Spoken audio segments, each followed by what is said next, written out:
आदरणीय महंत जी, मंच पर बैठे मेरे साथी मित्र, सम्मुख बैठे हमारे भाई और बहन, आज के इस कार्यक्रम को धन्यवाद कार्यक्रम का यहाँ कहा जाए। ये तो इतनी बड़ी मीटिंग रैली का रूप ले लिया, मुझे तो ये धन्यवाद कार्यक्रम नहीं है तो जैसे जीत का जश्न मना रहे हो ना आप लोग।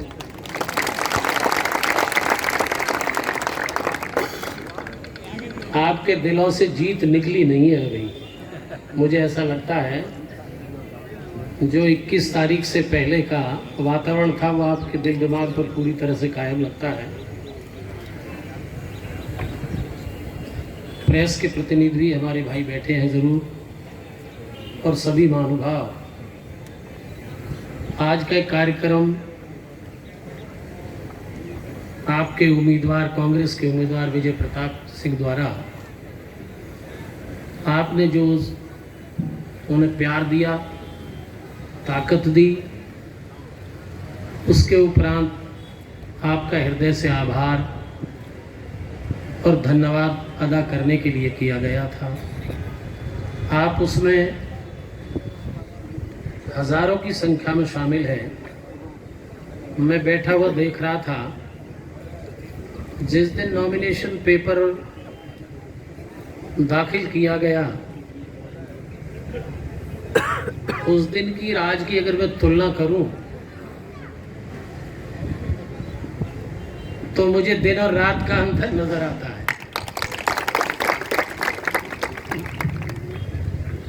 नॉमिनेशन पेपर के समय एक दबा हुआ जोश था, लगाव था, लेकिन आज तकनीकी रूप से हार के बाद भी जो जोश और प्यार आपके अंदर है उसकी मुझे मिसाल भी नजर नहीं आती कि निसंदेह ये तो एक रैली के रूप में आप यहाँ बाहर भी हैं, यहाँ भी हैं। तो भाई मैं आपका किन शब्दों में आभार व्यक्त करूं, धन्यवाद अदा करूं, मेरे पास शब्द नहीं।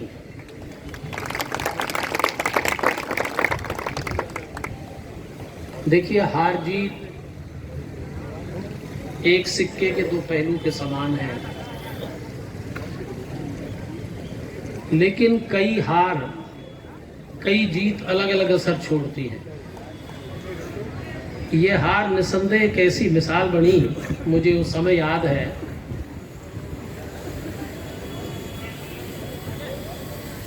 जिसका जिक्र अभी किया विजय प्रताप ने, कि एक बार 161 वोट से, जिसकी कल्पना भी नहीं की जा सकती थी, इतना भारी दुख था साथियों के, मित्रों के, शुभचिंतकों के अंदर कि जो दिन रात मेहनत करता है उसकी खुशी भी और पीड़ा को वही जान सकता है। तो वो जो पीड़ा 161 वोट की थी, वो जनता के अंदर 5 साल तक काम करती रही, उसे भुला नहीं पाई। आज वही वातावरण फिर नजर आता है कि किसी को ये कल्पना भी नहीं थी कि कहीं यह हार होगी। चारों तरफ एक वातावरण था,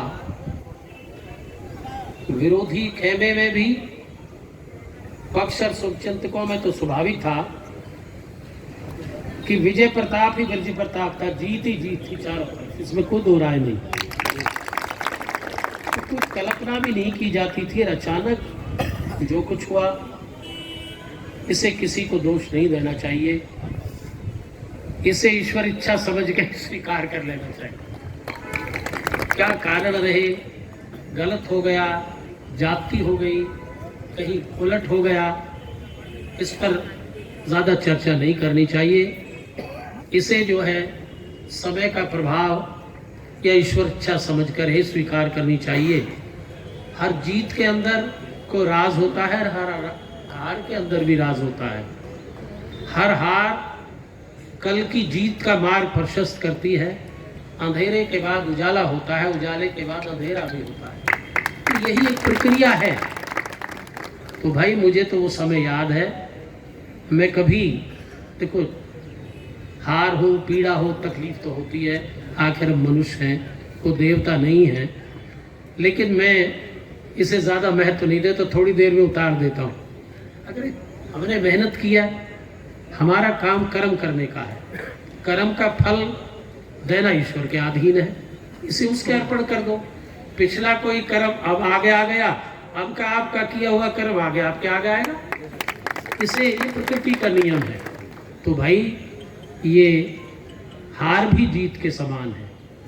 आज इस हार की शायद जीत की इतनी चर्चा उस खेमे में नहीं है जितनी तुम्हारी इस प्रकार की जो ये तकनीकी हार है, इसकी चर्चा हर दिल में कसक है, पीड़ा है, प्रेम है, इतनी किसी की दूसरी जीत की नहीं है। तो यही है सबसे बड़ा धन, यही सबसे बड़ा वो जो है काम है। तो आप लोगों ने जितना प्यार दिया है भाई, वो अथाह प्यार दिया है, इसका मैं फिर हृदय से आभारी हूँ। और इस प्यार को मैंने तो बहुत लंबा ज़माना देखा है। मुझे अच्छी तरह से याद है, मेरे स्वर्गीय पिताजी, उस समय मेरी उम्र बहुत छोटी थी, बीच में गैप भी आया। उस समय मैं नाबालिग ही था, तकरीबन 18 साल उम्र थी। तो मुझे डायरी में उन्होंने लिखा 2-4 बातें, मुझे आज भी वो याद है। उन्होंने लिखा कि देखिए, हर व्यक्ति का, हर जीव का इस संसार से जाना निश्चित है। तुम्हें मुझसे बहुत प्यार रहा है। निसंदेह पिता पुत्र का प्यार मैं ही जानता था, लेकिन तुम मेरा कभी कोई यादगार ना बनाना। देखिए उनकी महानता की, दूरदर्शिता की बात। यादगार मूर्तियों में नहीं होती, यादगार हृदय में होती है। मैंने अपने जीवन में जो काम किया है वो ये नहीं, जनता हमेशा याद रखेगी। और आज भी चौधरी नेतराम को रेवाड़ी, महेंद्रगढ़ से, मेवात से लेकर हर पुराने लोग याद करते हैं। चौधरी नेतराम जैसा पंच, प्रथम चेयरमैन जिला परिषद हुए, शायद ही कोई हो। और तुम इस रास्ते को ना छोड़ना। राजनीति पेशा नहीं है, राजनीति को स्वार्थ की चीज नहीं है, राजनीति कोई तगमा नहीं है। मैं उनके शब्द बता रहा हूं। राजनीति विशुद्ध रूप से एक सेवा का माध्यम है, अगर कोई समझे तो। लेकिन समय बहुत परिवर्तित हो गया। अगर तुम इस रास्ते पे चल सको, देखिए फिर कहा, अगर स्वेच्छा से चल सको तो चलिए, अन्यथा इस रास्ते को छोड़ भी देना। देखो कितनी बड़ी बात की है ये, कि अगर तुम इस रास्ते पर, इन सिद्धांतों पर चल सको तो चलना, अन्यथा छोड़ दे।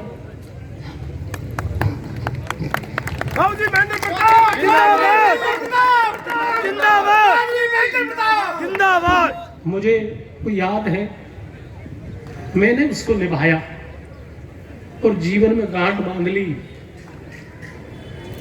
और हृदय से निभाया। मैंने कभी अपने चरित्र पर दाग नहीं लगने दी। रिश्वत तो बहुत दूर की चीज है, मैंने भेंट भी स्वीकार नहीं की, दिखावे के लिए नहीं, आंतरिक तौर पर नहीं, कि नहीं, मेरा रास्ता धर्म का रास्ता है।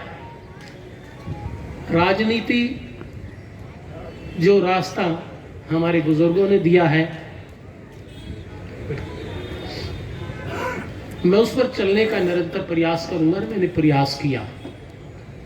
और उसका नतीजा भी मुझे 5-5, 6-6 बार एमएलए बनाया। ये सौभाग्य बिरलाई जनता देती है। छठी बार भी बनाए 161 वोट क्या माने रखती थी। और उस आंधी में भी,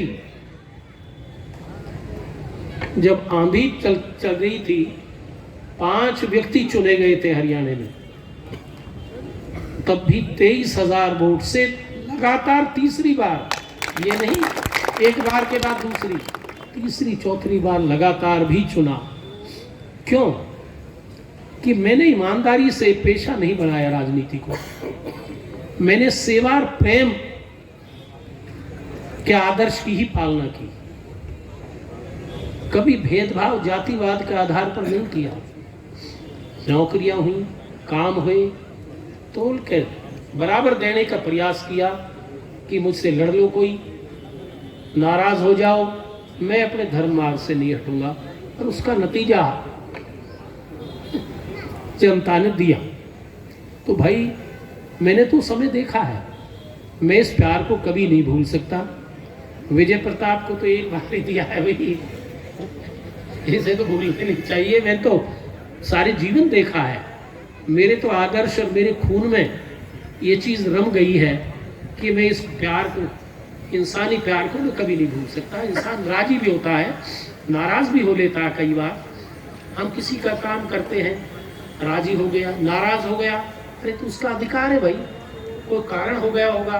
तो हमें किसी चीज़ को दूसरे भाव से नहीं देखना चाहिए। तो भाई मैं फिर एक बार आपका हृदय से आभारी हूँ। और आपको एक बात और कह दूँ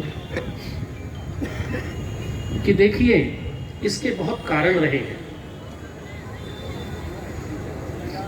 अगर इलेक्शन से पहले जनता को तो अंदरूनी एक आभास लगन थी परिवर्तन की, लेकिन कांग्रेस को ही नहीं थी।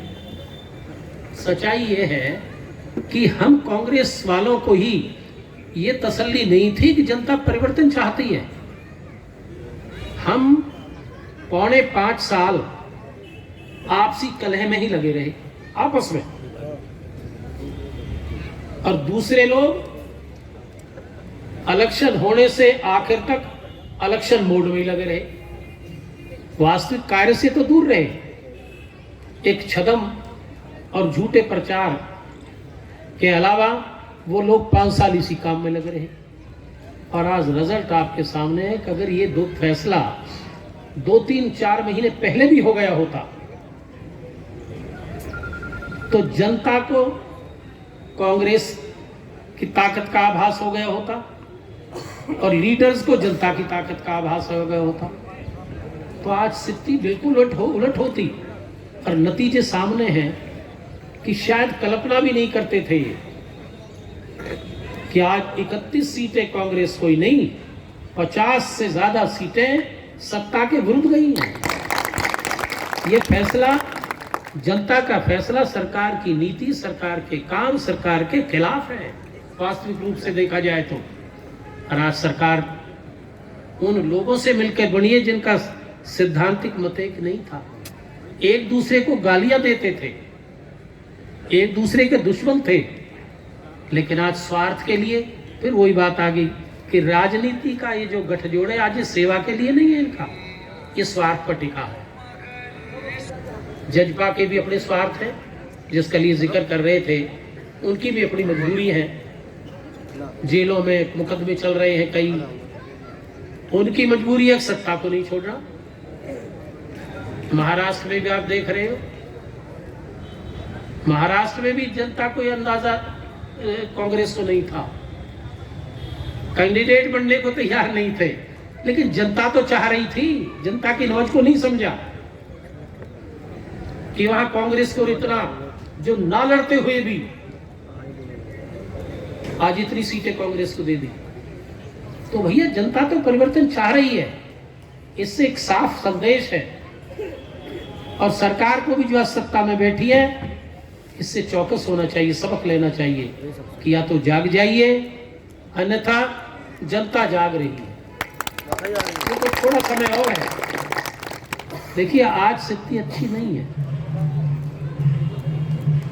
टीवी वाले भाई बैठे हैं, इसे अदरवाइज ना लें। हमारे साथी हैं, हमारे भाई शुभचिंतक भी हैं, लेकिन वास्तविकता भी ये है कि टीवी को एक प्रचार का माध्यम सत्ता ने बना लिया।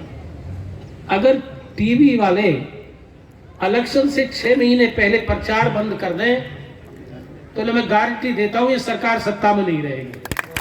बताइए, ये तो दिन रात एक प्रचार, एक गोबल्स की थ्योरी है कि एक झूठ को 100 बार बोले चले जाओ, दूसरी चीज मत दिखाओ, जनता उसको ऐसा समझने लगे कि जो सत्य ही है। आज स्थिति अच्छी नहीं है, प्रचार कुछ भी करते रहे, लेकिन धरातल पर अगर हम देखें तो आज देश की स्थिति कांग्रेस कार्यकाल से बेहद बदतर है, इसमें कोई दो राय नहीं, उसका मुकाबला नहीं है। देश की जीडीपी देख लीजिए, नोटबंदी और जीएसटी से जितने हालात बिगड़े हैं, ये कहते कुछ भी फेर रहे, लेकिन जनता तो देख रही है कि क्या हालत हो रहे हैं। आज जो है आरबीआई का रिपोर्ट आपके सामने है, वर्ल्ड बैंक से लोन, देश की बात कह रहा हूं मैं आपको,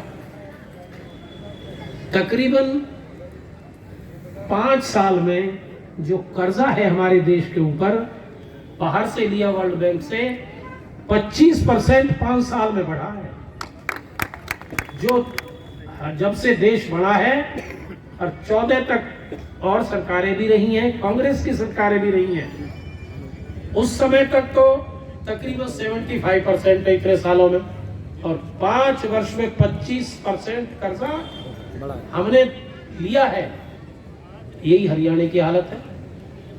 हरियाणा में जब हमने सत्ता छोड़ी थी 77,000-76,000 कर्ज था, और आज 1,66,000-67,000 कर्ज है। हर व्यक्ति जो हम बैठे हैं, ये तकरीबन 67,000 के करीब हम सब कर्जदार हैं, हर व्यक्ति। ये 5 साल में कर्ज है हमारे ऊपर, मैं रिकॉर्ड की बात कह रहा हूं, अपने पास से नहीं रह रहा। तो जहां 5 साल में ये कर्ज लेकर कहां गया, क्या किया? फरीदाबाद का विकास तो पहले देख रहे हो भाई, 14 तक का देख लो हमारे कार्यकाल का, 5 साल में देख लो, ज्यादा दोहराने की जरूरत नहीं है। रुपए की कीमत आज कहां पहुंच गई, कहां कभी 62 थी, $10 की रुपए की तो अब गिर गई 5 साल में। देश की स्थिति अच्छी नहीं है। बेरोजगारी अभी जिक्र कर रहे थे, लाखों लोग निकाले जा रहे हैं और निकाले जा रहे हैं। इंडस्ट्रियल ग्रोथ जिसका जीडीपी पर बहुत बड़ा असर होता है, माइनस में पहली बार है, 14 वर्ष माइनस में गई है। तो स्थिति देश की अच्छी नहीं है। जाति के नाम पर, धर्म के नाम पर, देशों की आपस की, हिंदुस्तान पाकिस्तान के नाम पर ये इश्यू नहीं है। ना हिंदुस्तान कहीं जा रहा, ना पाकिस्तान कहीं जा रहा, दोनों देश यही है, यही रहेंगे।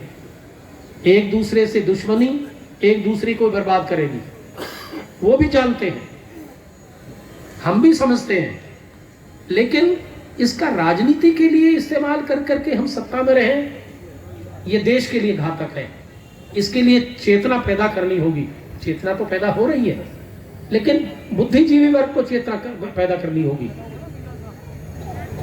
तो आज भाई समय आ गया है, आप चिंतित ना हो, ये समय भी जल्दी बीत जाएगा। मैं कोई भविष्यवक्ता तो नहीं हूं, दूसरे लोग तो भविष्यवक्ता हो सके ना। मुझे अंदाजा ये है कि ये गाड़ी, ये सरकार पूरे 5 साल नहीं चलेगी। जनता ने आवाज उठानी शुरू कर दी है, जनता में विरोध पैदा शुरू हो गया है। मैनिफेस्टो इनके और हैं, उनके और हैं, कैसे पूरा करोगे? तो ये सारा खेल एक राजनीति सत्ता के लिए है, और राजनीति और सत्ता के लिए अगर सत्ता सरकार बढ़ती है तो वो फिर कायम नहीं रहती। तो इसलिए भाई आप यहाँ, मुझे तो लगता है जाग तो चुके हो, जागो, उठो और लक्ष्य की तरफ बढ़ो। तो जाग तो गए हो, अब तो चलना बाकी है। तेजी से चलिए, निर्भय होकर के चलिए, गलत काम नहीं कभी करना चाहिए। मैं गलत आंदोलनों के भी हक में नहीं हूँ, मैं पूरी तरह गांधीयन शैली के व्यक्ति का, सोच का व्यक्ति हूँ। हाँ, अन्याय को भी बर्दाश्त करना उसके भी कभी हक में नहीं है, वो भी कभी ठीक नहीं है। ठीक अपना रास्ता गांधीयन तरीके होने छोड़िए। बहरहाल आपने जितना प्यार दिया है मुझे तो खैर खुशी हुई है। ये संकल्प लिया आपके उम्मीदवार ने। मैं तो पहले ही कहता था कि विजय कई मानों में, मैं थोड़ा फिर भी सख्त हूँ कई मामलों में, लेकिन ये व्यक्ति छाया भी देगा फल भी देगा अगर इसका समय आएगा। आज भी दोहराता है, एक बात इससे कहता हूँ, एक बात इसके खिलाफ रही है, उसकी मजबूरियां भी रही, मैं भी जानता हूँ। ये टेलीफोन ऐसी बीमारी है, या को प्रचार बढ़ाओ, टेलीफोन ना उठाए। टेलीफोन ना उठना कोई बहुत बड़ी बात नहीं है, नहीं कोई बड़ी चीज भी नहीं है। तो इसलिए ये तो खैर चलो, मुझे खुशी है, विश्वास है कि तुम अपने संकल्पों पर मुझसे भी ज्यादा मजबूती पर चलने की प्रयास करोगे। अंत में मैं फिर आपको फिर हृदय से आपका आभार व्यक्त करता हूँ, आपका धन्यवाद अदा करता हूँ और उस परमपिता परमेश्वर से आप सभी के उज्जवल भविष्य की भी कामना करता हूँ। धन्यवाद। जय हिंद। धन्यवाद बाबूजी। आप सभी लोगों से अनुरोध है कि